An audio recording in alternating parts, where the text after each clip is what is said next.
Ruto and his thugs do not own us. They do not own Kenya. We are not slaves.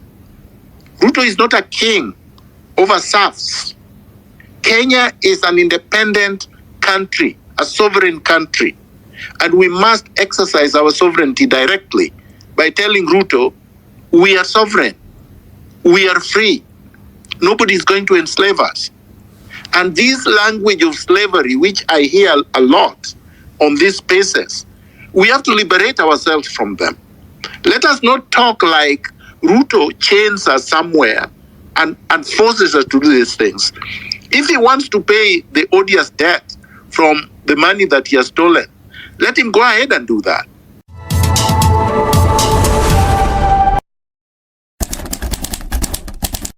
The issue of debt we have dealt with here repeatedly.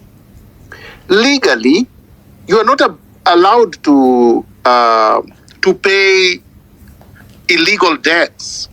I don't know why Kenyans believe that if I take debts illegally, then I can encumber the entire country to pay it for me, even when I steal that debt and put it in offshore accounts for my family. Kenyans are not responsible for debts that were taken illegally. And they are also not responsible for debts that have been paid many times over, but are still in the books because the IMF and the World Bank and our crooks in Nairobi have conspired to continue stealing from the country. Those are odious debts. We have no obligation to pay them. We know of trillions of shillings that have been stashed abroad and some locally. We are demanding that this is the money that once we get Ruto out of power, because he can't do this, we should be able to locate this money, repatriate it back to Kenya, and pay back legitimate debt. The rest we should use for developing our country. Ruto and his thugs do not own us. They do not own Kenya. We are not slaves. Ruto is not a king over serfs. Kenya is an independent country, a sovereign country. And we must exercise our sovereignty directly by telling Ruto, we are sovereign. We are free. Nobody is going to enslave us. And this language of slavery, which I hear a lot on these spaces, we have to liberate ourselves from them. Let us not talk like Ruto chains us somewhere and forces us to do these things. If he wants to pay the odious debt from the money that he has stolen, let him go ahead and do that. They have stolen enough. Let us say enough is enough. I want to say three things. Number one, this struggle does not belong to one generation. I have been on this already, and I think we should make this clear every time. This is the struggle of our ancestors as much as it is our struggle and the struggle of the Gen Zs and also the millennials. Because what our ancestors and our grandparents fought for during colonialism, we have not obtained. We don't have our land back. Our sovereignty belongs to us and does not have to be vested on us by anyone, but it's been subverted successively by successive regimes. So we need to get that.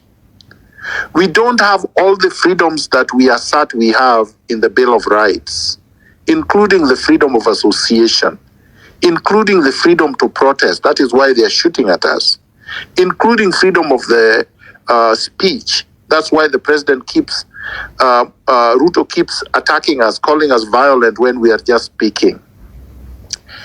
Let no one tell us that because we are not Gen Zs, this is not our struggle. That's divide and rule. Don't let anybody tell you that CJ Mutunga is not a Gen Z, therefore he should not be speaking. That I, Miguna, am not a Gen Z, therefore I should not be speaking. That's parochialism. That's sectarianism. That's a divide and rule tactic.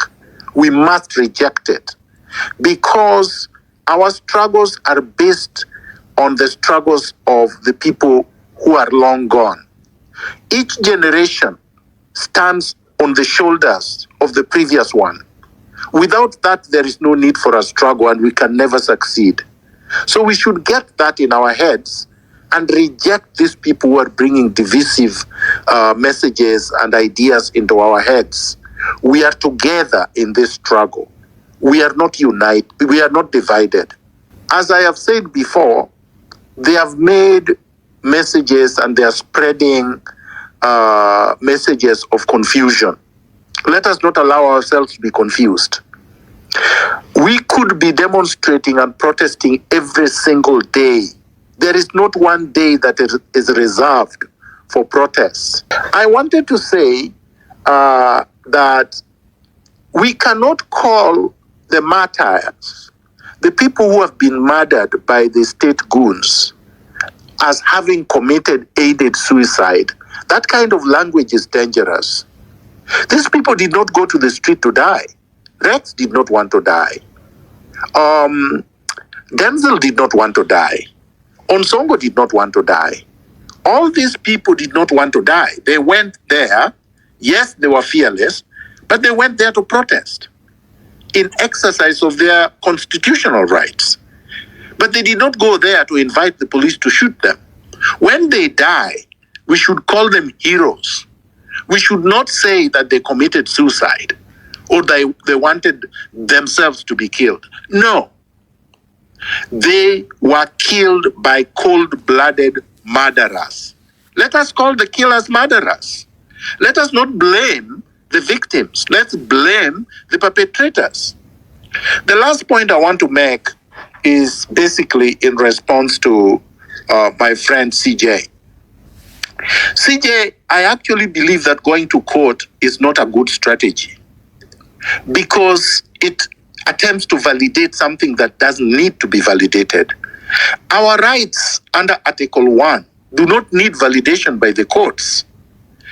This is something that I was being told when Uhuru Kenyatta forced me into exile. And people are telling me, oh, the courts gave you. The courts did not give me any rights. The courts simply affirmed the rights. So if somebody is going to court for the affirmation, no problem. But we should not make anybody think that if the court does not affirm it, therefore the right does not exist. Because the danger is, if you go to court saying, we have the right under Article 1 to exercise our sovereignty directly, what if the court says no? And then you give the regime the weapon now to attack you, saying the court has already ruled that you cannot do what you are doing. So therefore you fold and you call off the protest. I think that is not a strategy. That is actually naive. That is trying to buy into something that you have no control over. We already have the constitution which we gave ourselves. That's enough.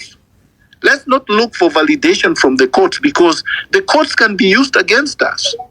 We should only go to court for things that we are almost certain that even if the court rules against us, it cannot be used by the regime. That would be good strategy. So as I leave, I would like to say, I don't think that this organic, tribeless, leaderless movement should be controlled by anyone. The less spaces, the better. But spaces are important spaces for mobilization, for asserting our rights. But the more of us on the streets rather than the spaces, the better. Have a good evening. Have a good weekend. No, have a good day. Have a good afternoon. For those who are where it is morning, have a good morning. Let us continue the struggle. A luta continua. Viva!